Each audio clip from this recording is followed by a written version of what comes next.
Melania Trump has upped her public profile in the past month, but that hasn't stifled speculation that she is a reluctant First Lady as she approaches the 100-day mark in that role.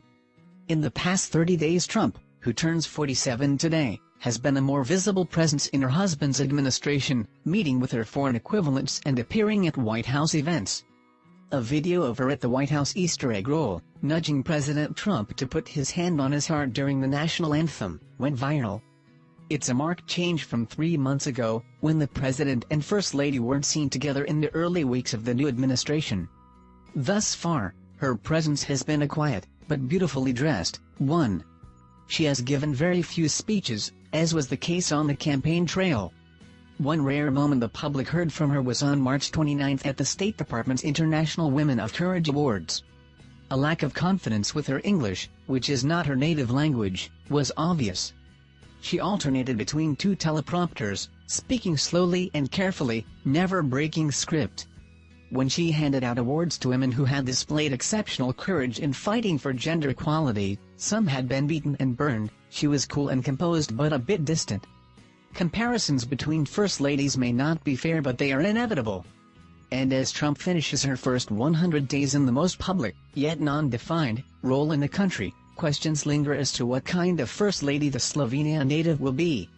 Laura Bush's love of reading shone through during her time in the White House. Michelle Obama called herself the mom-in-chief. If Melania Trump doesn't carve out her own identity soon, she risks having one carved out for her. A lot of people have expectations, maybe unrealistic, about what a First Lady should do. And she, at the moment, isn't really living up to those, said Catherine Jellison, a history professor at Ohio University who specializes in First Ladies. Jellison warned that the public may already be defining Trump as the reluctant First Lady.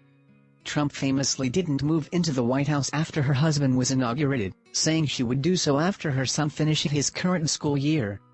She said she'd be more active after Barron's school year is out. If that comes to pass and she doesn't change to her ways, I think it might be time for her to be more questioned, Jellison said.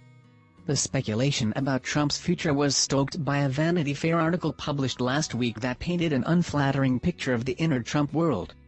The East Wing denied any unhappiness on the part of the First Lady and has said repeatedly she will move to D.C. once the academic year ends.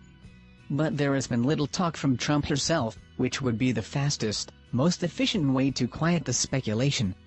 Trump has said she plans to focus on cyberbullying, but there have been no public signs of that being embraced, no staff hirings announced that would focus on the issue, no public forums on it, no partnerships with companies that could help address the problem. Tina Chin, who is chief of staff to Michelle Obama, said it can take up to a year to launch an initiative properly, and there's a lot of background work to do before the public announcement. Trump was late in hiring her staff. She announced Chief of Staff Lindsey Reynolds on February 1, 12 days after inauguration, and Communications Director Stephanie Grisham came on board March 27. Most First Ladies have their senior staff in place before they enter the White House. Other First Ladies have addressed smaller agenda items faster. Jackie Kennedy, whom Trump has been compared to, began her White House restoration project almost immediately, unveiling her plans in April 1961, just a few months after her husband was inaugurated. Michelle Obama broke ground on her White House garden in March 2009. Meanwhile, the First Lady has a busy week.